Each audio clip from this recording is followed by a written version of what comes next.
Mercy.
yini maro timo kisha iweho banda dano okwa yimuolo ya tiki Gedion ama yimuo bayi wekita men uyeyin ugeni kwenye meduni pajume ateni mekuo yidonga kwa ukwamani nyingo ta Yesu Kristo kuwa bedike karakia nitipakie pikari bisunaka.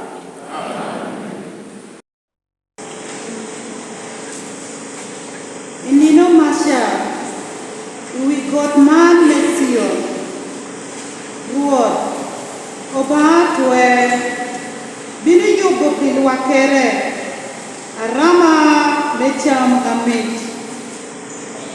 We got man, and Bini Bonyotor, Mekumu, Ameo Kwahorokodo, Dushu, and Bini Loyotor. Atuali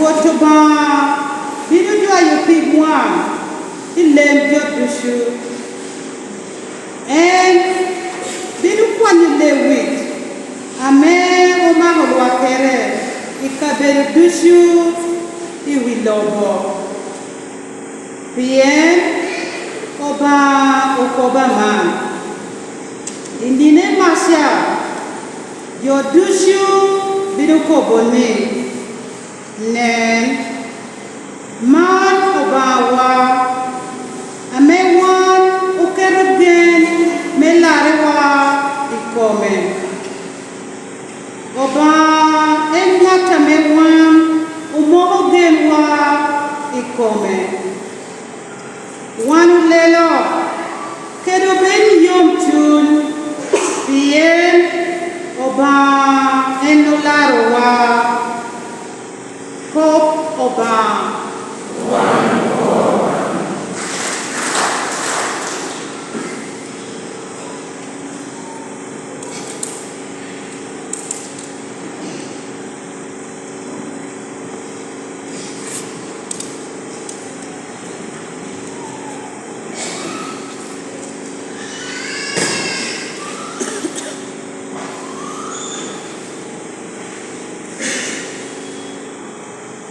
Weri Kilpwan, Ana Yamiota, Kerekwa.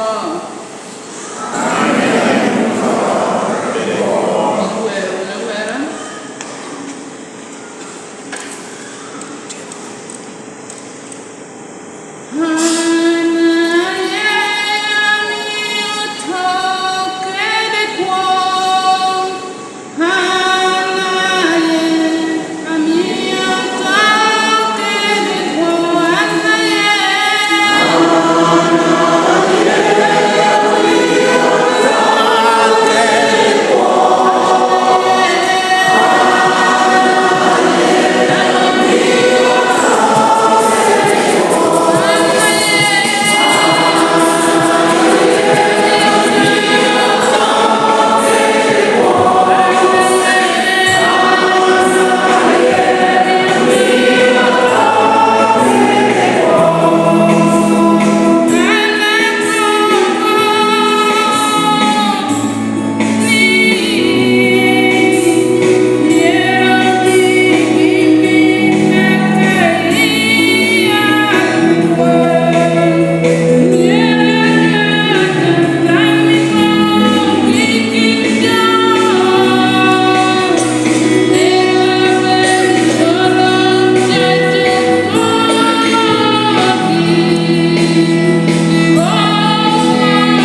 John chapter 11, verses 17 to 38. Then Thomas, called the twin, said to his fellow disciples, "Let us also go, that we may die with him."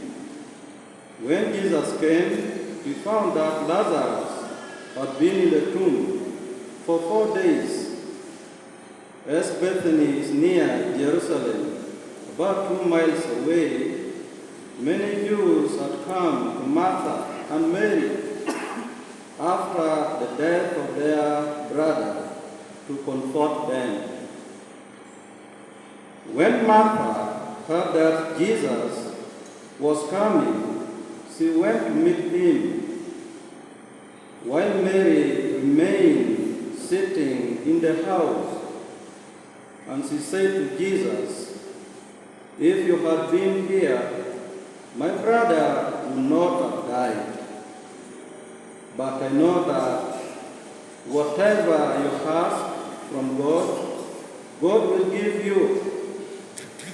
Jesus said, "Your brother will rise again." Martha replied, "I know that he will rise in the resurrection at the last day." But Jesus said to her, "I am the resurrection. Whoever believes in me, though he die, shall live. Whoever lives and believes in me will never die. Do you believe this?" Martha then answered, "Yes, Lord, I have come to believe that you are the Christ, the Son of God, he who is coming into the world." After that, Martha went and called her sister Mary secretly, saying, "The Master is here and is calling for you." As soon as Mary heard this, she rose and went to him. Jesus had not yet come into the village, but was still in the place where Martha had met him. The Jews who were with her in the house consoling her also came. When they saw her get up and go out, they followed her, thinking that she was going to the tomb to weep. As for Mary, when she came to the place where Jesus was and saw him, she fell at his feet and said, "Lord, if you had been here, my brother would not have died." When Jesus saw her weeping, and the Jews also weeping, who had come with her, he was moved in the depths of his spirit and troubled. Then he asked, "Where have you laid him?" They answered, "Lord, come and see." Jesus wept. The Jews said, "See how he loved him." But some of them said, "If he could open the eyes of the blind man, could he not have kept this man from dying?" The Gospel of the Lord.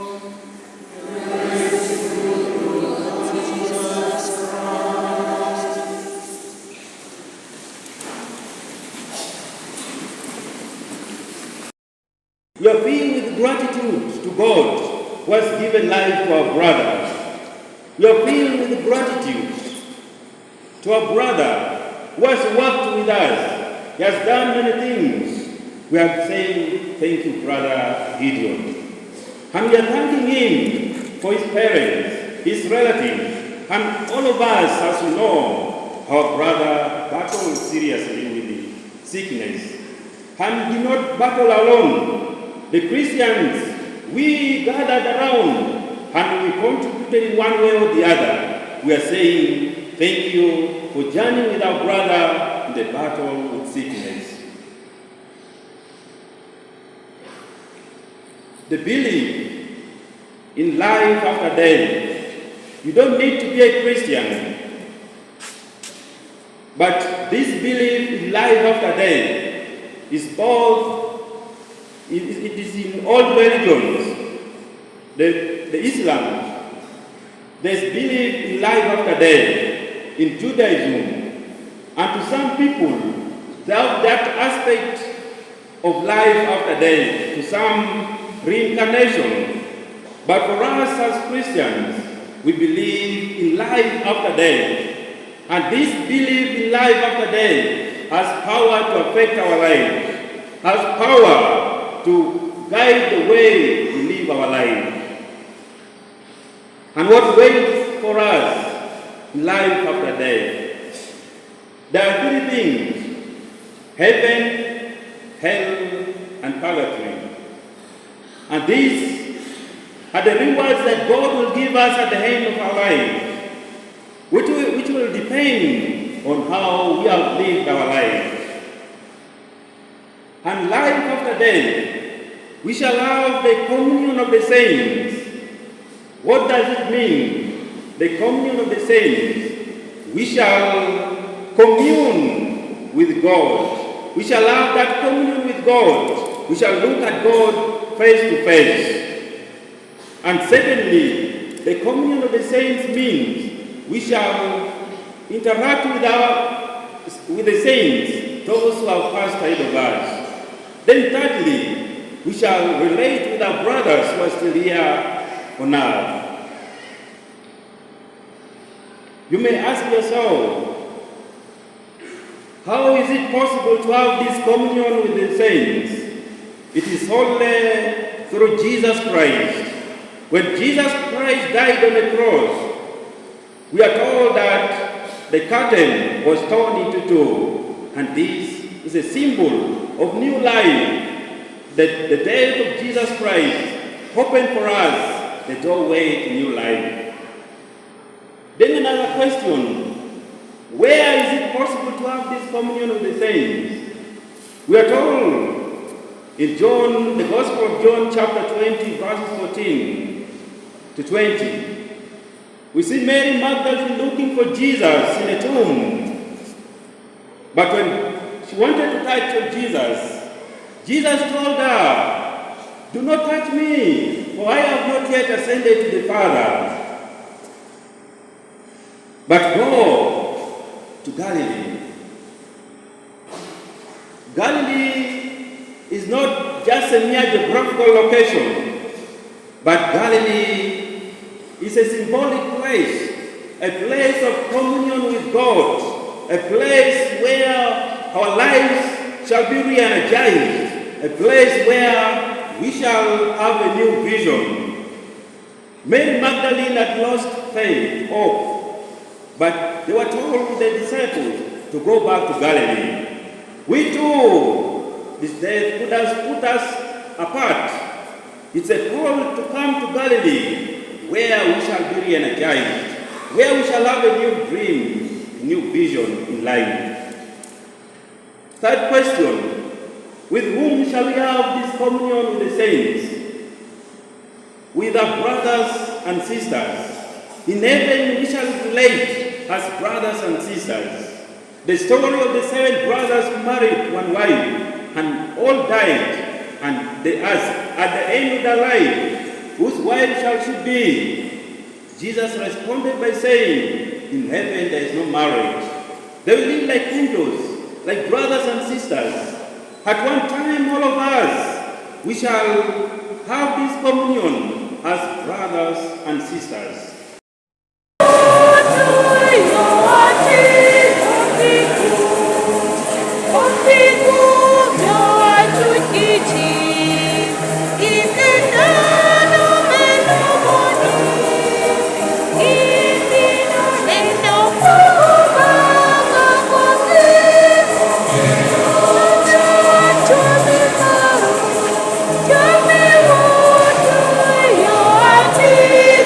Thank you.